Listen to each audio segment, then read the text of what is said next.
Genesis chapter 35. Then God said to Jacob, "Go up to Bethel and settle there, and build an altar there to God, who appeared to you when you were fleeing from your brother Esau."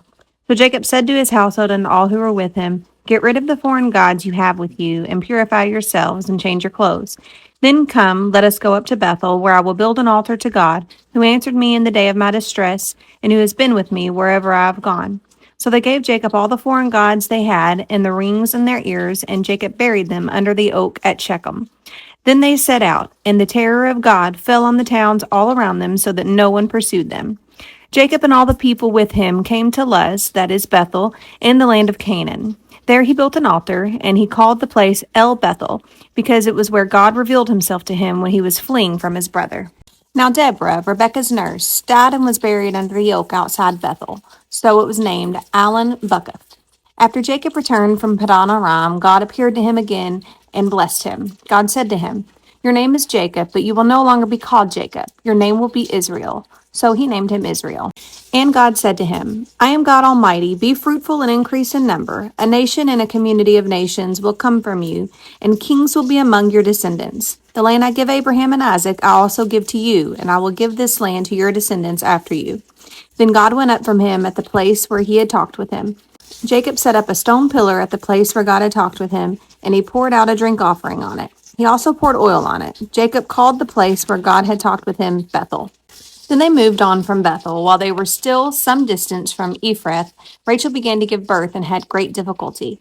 And as she was having great difficulty in childbirth, the midwife said to her, "Don't despair, for you have another son." As she breathed her last, for she was dying, she named her son Ben-Oni, but his father named him Benjamin. So Rachel died and was buried on the way to Ephrath, that is Bethlehem. Over her tomb Jacob set up a pillar, and to this day that pillar marks Rachel's tomb. Israel moved on again and pitched his tent beyond Migdal Eder. While Israel was living in that region, Reuben went in and slept with his father's concubine, Bilhah, and Israel heard of it. Jacob had 12 sons, the sons of Leah: Reuben, the firstborn of Jacob, Simeon, Levi, Judah, Issachar, and Zebulun. The sons of Rachel: Joseph and Benjamin. The sons of Rachel's servant Bilhah: Dan and Naphtali. The sons of Leah's servant Zilpah: Gad and Asher. These were the sons of Jacob who were born to him in Padan Aram. Jacob came home to his father Isaac in Mamre, near Kiriath Arba, that is Hebron, where Abraham and Isaac had stayed. Isaac lived 180 years. Then he breathed his last and died and was gathered to his people, old and full of years. And his sons Esau and Jacob buried him. Chapter 36. This is the account of the family line of Esau, that is, Edom. Esau took his wives from the women of Canaan: Adah, daughter of Elon the Hittite, and Oholibamah, daughter of Anah, and granddaughter of Zebulon the Hivite. Also Basemath, daughter of Ishmael, and sister of Nebaioth. Adah bore Eliphaz to Esau. Basemath bore Reuel, and Oholibamah bore Jehush, Jalem, and Korah. These were the sons of Esau who were born to him in Canaan. Esau took his wives and sons and daughters and all the members of his household, as well as his livestock and all his other animals and all the goods he had acquired in Canaan, and moved to the land some distance from his brother Jacob. Their possessions were too great for them to remain together. The land where they were staying could not support them, both because of their livestock. So Esau, that is Edom, settled in the hill country of Seir. These are the names of Esau's sons: Eliphaz, the son of Esau's wife Adah, and Reuel, the son of Esau's wife Basemath. The sons of Eliphaz: Teman, Omar, Zepho, Gatam, and Kenaz. Esau's son Eliphaz also had a concubine named Timnah, who bore him Amalek. These were grandsons of Esau's wife Adah. The sons of Reuel: Nahath, Zerah, Shammah, and Mizah. These were the grandsons of Esau's wife Basemath. The sons of Esau's wife Oholibamah, daughter of Anah, and granddaughter of Zebeon, whom she bore to Esau: Jeus, Jalem, and Korah. These were the chiefs among Esau's descendants. The sons of Eliphaz, the firstborn of Esau: chiefs Teman, Omar, Zepho, Kenaz, Korah, Gatam, and Amalek. These were the chiefs descended from Eliphaz and Edom. They were grandsons of Adah. The sons of Esau's son Reuel: chiefs Nahath, Zerah, Shammah, and Mizah. These were the chief descended from Reuel of Edom. They were the grandsons of Esau's wife Basemath. The sons of Esau's wife Oholibamah: chiefs Jeush, Jalem, and Korah. These were the chiefs descended from Esau's wife Oholibamah, daughter of Anah. These were the sons of Esau, that is Edom, and these were their chiefs. These were the sons of Seir the Horite, who were living in the region: Lotan, Shobal, Zibeon, Anna, Dishon, Ezer, and Dishan. These sons of Seir in Edom were Horite chiefs. The sons of Lotan: Hori and Haman. Timnah was Lotan's sister. The sons of Shobal: Alvin, Manahath, Ebal, Shepho, and Onem. The sons of Zibeon: Aiah and Anna. This was the Anna who discovered the hot springs in the desert while he was grazing the donkeys of his father Zibeon. The children of Anna: Dishon and Oholibamah, daughter of Anna. The sons of Dishon: Himdan, Eshban, Ithran, and Kiran. The sons of Ezer: Bilhan, Zaavan, and Achan. The sons of Dishan: Uz and Aaron. These were the Horite chiefs: Lotan, Shobal, Zibeon, Anna, Dishon, Ezer, and Dishan. These were the Horite chiefs according to their divisions in the land of Seir. These were the kings who reigned in Edom before any Israelite king reigned. Bela son of Beor became king of Edom. His city was named Dinhabah. When Bela died, Joab son of Zeron from Bozrah succeeded him as king. When Joab died, Husham from the land of the Temanites succeeded him as king. When Husham died, Hadad son of Bedad, who defeated Midian in the country of Moab, succeeded him as king.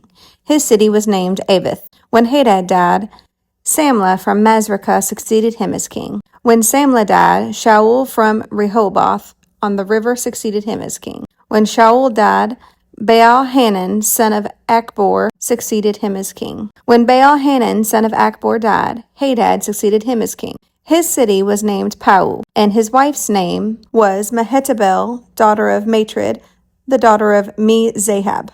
These were the chiefs descended from Esau by name, according to their clans and regions: Timnah, Alva, Japheth, Oholibamah, Elah, Penon, Kenaz, Teman, Mizbar, Magdiel, and Aram. These were the chiefs of Edom according to their settlements in the land they occupied.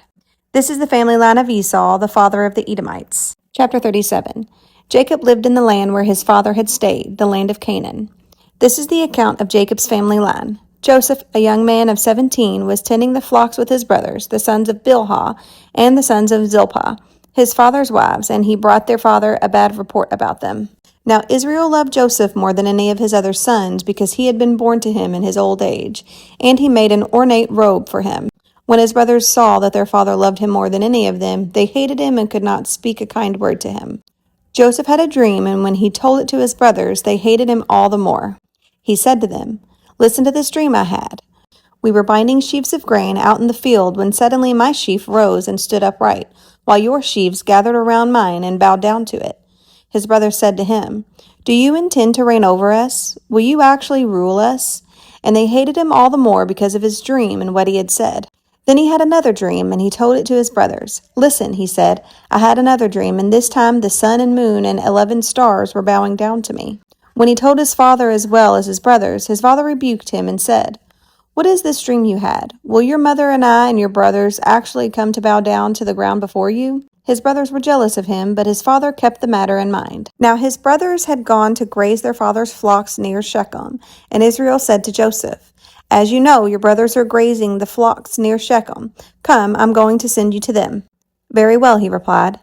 So he said to him, "Go and see if all is well with your brothers and with the flocks, and bring word back to me." Then he sent him off from the valley of Hebron. When Joseph arrived at Shechem, a man found him wandering around in the fields and asked him, "What are you looking for?" He replied, "I'm looking for my brothers. Can you tell me where they're grazing their flocks?" "They have moved on from here," the man answered. "I heard them say, 'Let's go to Dothan.'" So Joseph went after his brothers and found them near Dothan, but they saw him in the distance, and before he reached them, they plotted to kill him. "Here comes that dreamer," they said to each other. "Come now, let's kill him and throw him into one of these cisterns and say that a ferocious animal devoured him. Then we'll see what comes of his dreams." When Reuben heard this, he tried to rescue him from their hands. "Let's not take his life," he said.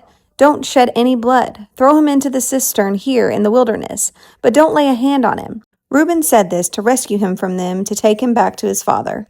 So when Joseph came to his brothers, they stripped him of his robe, the ornate robe he was wearing, and they took him and threw him into the cistern. The cistern was empty. There was no water in it.